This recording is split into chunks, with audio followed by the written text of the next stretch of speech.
Hi everybody, I am here today to talk about social media, but particularly LinkedIn.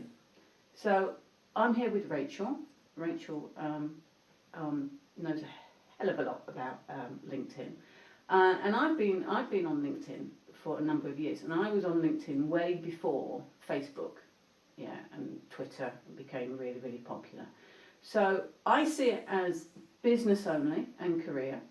Yes. Because I don't see it as a posting your food and stuff like that. It's what I consider a serious social media for businesses and for career people. So I started out career-wise on there, and then obviously when I became conversion expert, I then set up my own business and moved towards just promoting myself as a business owner. So let's talk about the do's and don'ts of LinkedIn. What shouldn't you do? What's the no-nos on LinkedIn? I think you started off with the first big no-no about what you're posting. You don't want the Facebook type posts. You don't want the guess the number in the game or a silly caption, for example. It's about you. If you're a business owner, it's about perhaps sharing your knowledge, your expertise with a tip, for example. Always have an image, because we're very visual creatures, so I always say... Conversion point of view, definitely it draws the eye. You need to have one of those, an image in there. It should also be about, you could have about an offer or something like that, a special offer you've got. But I think it's about primarily saying people buy people that they know, like and trust. So that's very key, that you drip feed that information through the status updates on a regular basis. It's your profile. Your profile is the foundation of it all. And shockingly, the amount of profiles that I come across where the photograph, just people don't pay any attention. Okay, so from a conversion point of view, listen to me now, okay guys, do not put a photo up of you with the dog. No. Okay, that's a no-no. Because this isn't Facebook. This isn't about your social life. This is about people taking you seriously in your work life. Okay, and so if you've got one of a dog, you and the dog, or some people just put just food up or something like. People, I've come across so many who don't put any photo up, and I actually, if from my personal point of view, if I can't see who that person is and they've requested a connection with me and I don't actually know who they are, I don't actually connect with them. You lost the trust, haven't you? Because why can't... No, but it has to be no selfies. A good professional picture doesn't cost much. No, and this is your business. You value your business, so why are you not having a professional photograph done? I can write, I write LinkedIn profiles, but I can't sell as well as what I would like to do without a good picture. It's key. But we're also talking about search engine. LinkedIn's a search engine. See, LinkedIn is to me a business directory. It is. So if you want to find anybody in business, even a plumber or somebody who cleans your windows, they're there. Yes. Everybody's there. So it's a perfect tool. I don't think enough people use it for that. Have they got the right keywords? Because time and time again in headlines I see, and your headline, your title, the first thing that is key material on LinkedIn. And I see people calling themselves founder, managing director, owner, great titles, but... That's not what they do. No, it's not what they do. That's their role in the company, but it's not what they do. I have the same problem with business cards. I've got such a bugbear over business cards because people put director and I go, and I hand the card back going, I'm sorry, I don't know what you do. No. And they go, oh. And I go, and it's the same with LinkedIn. So if someone's finding you, so I can search on directors, but I'd have to look down into their summary and everything else to find out more about what they do as a business. And that's another area where people go wrong on, because in the summary and the experience section, a lot of people think that LinkedIn's a job seeker site. It primarily did start off like that, and it's been altering very much over the last couple of years how it is. The messaging you'll see is very much a Facebook style, but you've got to keep it professional. Now, when you do the summary section, it's about not necessarily your skills and your qualities. What's your unique selling point about your business? What's the key point? So I come across your profile and I know exactly what your business is about. I know why I want to buy from your business. I know what you could do for me. And do I fit into that category of people who would buy from you?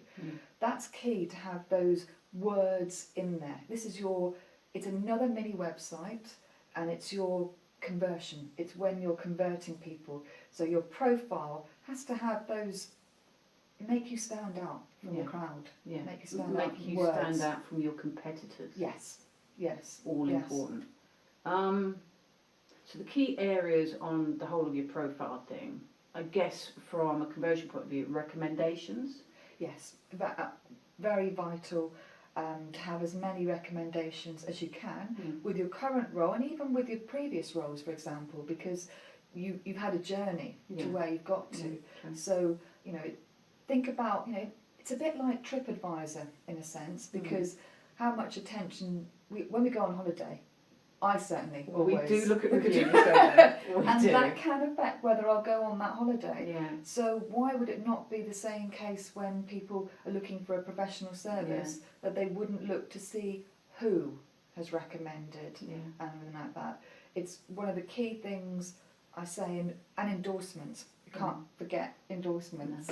But they're given out quite flippantly. But they count. They really count, because they're part of the search engine as well.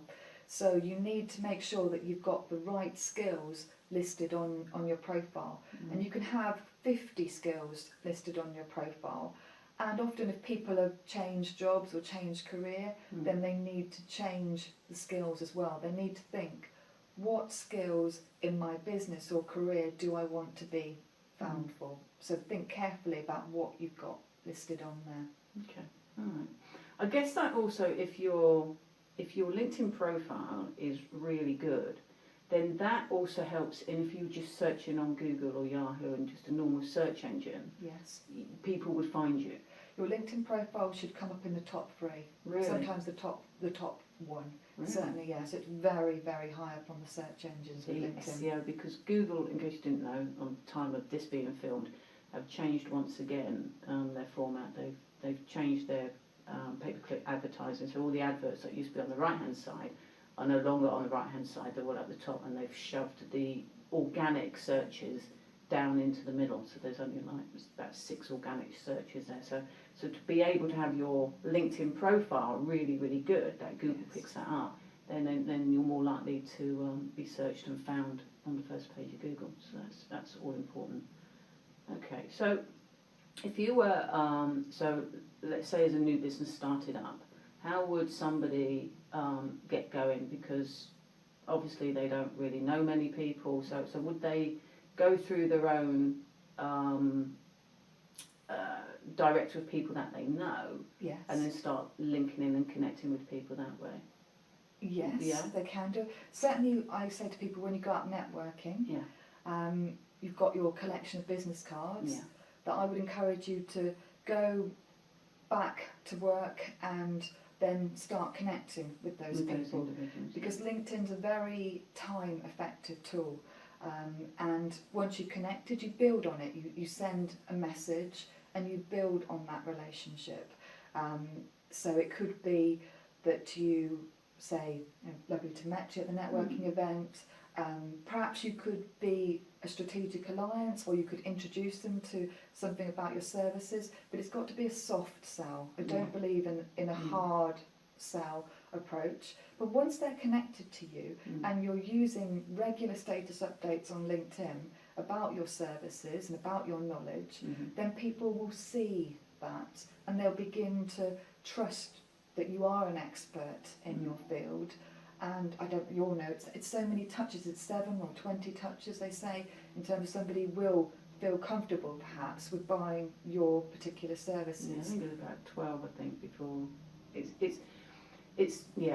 is difficult, but as you said, I mean, it's about content. Yes. Yeah, so I post a lot of the Pulse articles on there, and all I do really is I write a blog and then I stick it onto LinkedIn. Yeah. simple as that, you know, and then I'll refer back to my blog. So that's the other thing, that you can have backlinks from LinkedIn to your website, which is, again, helps with SEO and Google loving you.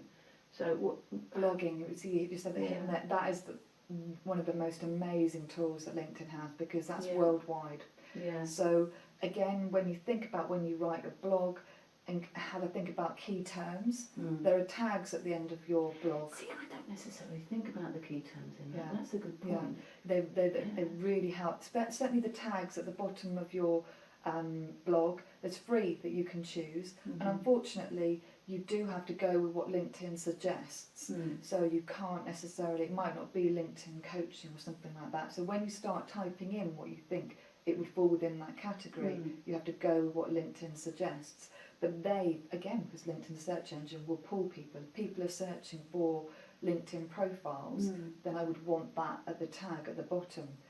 But to give you an example of how powerful it is that I did a blog, and within a week there were 500 views and there were 89 likes within a week. Now, we're talking about connections, and they play a very powerful part in that if we say each one had 100 connections, then that's 8,900 people who could potentially have seen it. But apparently the average LinkedIn user, and don't forget there's about 450 million around the world, has about 930 connections.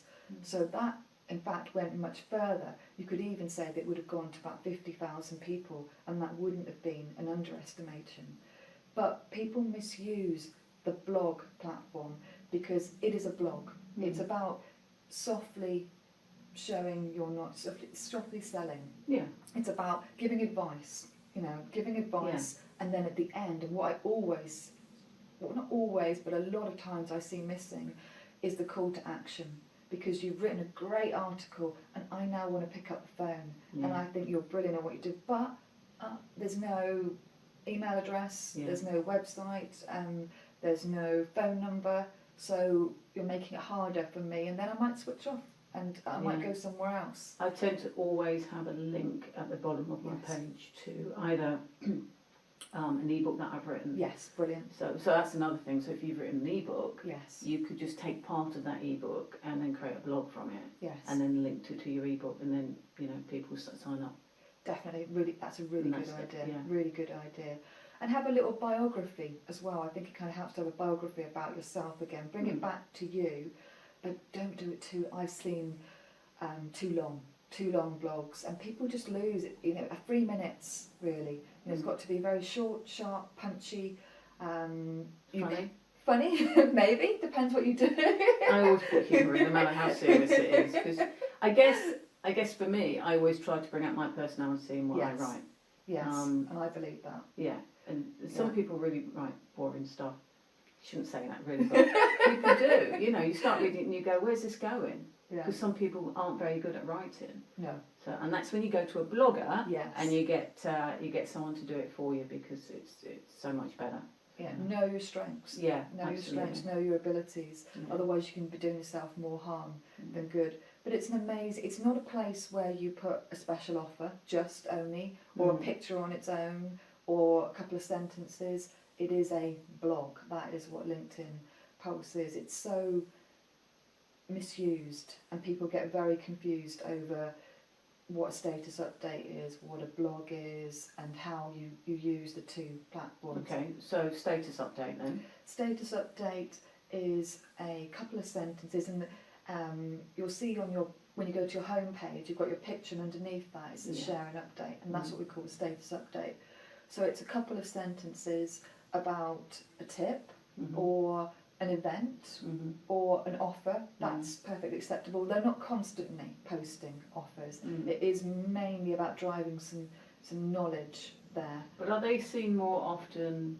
Because I tend to actually sometimes, if you've got when you're looking at your feed and you've got like images and then whatever, and you see just sometimes I read the ones that just have that one sentence, because it now stands out more, because it's less rather than all the other stuff that's on there. It could be the image as well. It could be the image, Whereas I will sometimes, don't all the time, but it's best to have continuity with your website, for example, images. So it could be that I would reuse my LinkedIn banner over and over again so it sticks out, so people know it's me. So you could reuse your logo, or you could use images that you've got on your website, so it's people can see it's the same brand, it's consistent. Branding is actually very important on there, I think. Yes. To get your brand out. Yes. And I think, when I think now, there are so many businesses who are just not doing enough. And yet, as you said, I've always believed it to be a great platform to be able to promote your business and your branding. It is. LinkedIn is free, apart from having the premium, and I'm a big fan of premium. And tell me the difference then, because amount of times at LinkedIn, I've been on LinkedIn for over 10 years, and I've not gone to premium yet. Yeah. Because I can never see a benefit in it. It's like they don't highlight their own benefits enough. True. If there are. True. Yeah. So True. Tell me about premium then. Premium is the best business tool for every business that I've worked with. And there are different levels, starting from £25 to over £1,000, for example, for recruiter packages. So you've got Sales Navigator, Recruiter, and I'm on the networking package, and that costs me. But if you were paying the monthly instalment and not yearly, so yearly you would save a lot more, but monthly, for example, would be about £48. So how much is a client worth to you? I pick up a lot of clients. The most valuable tool is knowing who's looked at me.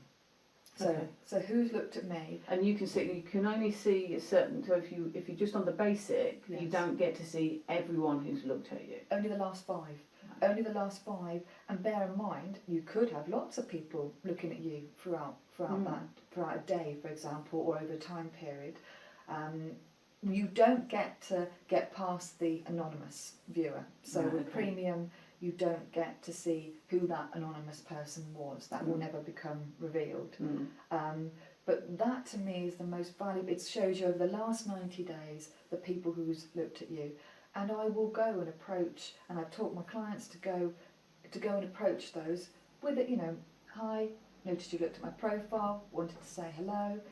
Look at their profile. Actually spend some time and look at their profile and pick up something. So you see why they would be looking at yours. Is there synergy? Yeah. They could be looking to sell to you, or they could be looking to buy from you. Yeah. And time again, that has been the best tool for me to pick up business, by knowing who has looked at me and approaching them. And I will always ask for a 15-minute conversation with them after I connect. Do you know what? I think you may have just converted me to try the premium. Good. Yeah. Rachel, it's been fantastic. It's been an extremely informative and really great interview with you. I've absolutely enjoyed it. So thank you very much. Thank you for your time. Thanks very much. And we'll see you soon, guys. Okay. Thank you. Bye.